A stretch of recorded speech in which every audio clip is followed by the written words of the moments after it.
Por su parte, la Asociación de Desarrolladores Inmobiliarios informó que en la capital del país se han invertido más de 13.000 millones de dólares, esto en la construcción de por lo menos 106 proyectos inmobiliarios. Con ello se ha logrado la generación de empleos formales, los cuales han alcanzado a la fecha el 17% de los generados en todo el país. Volvemos a escuchar al jefe de gobierno.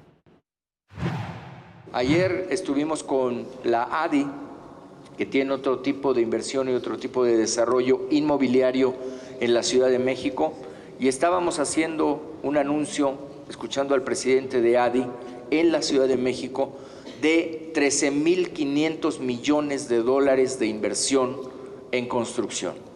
13.500 millones de dólares quiere decir que los 9.000 millones de dólares que nos comprometimos en un principio están rebasando por mucho esa primera meta.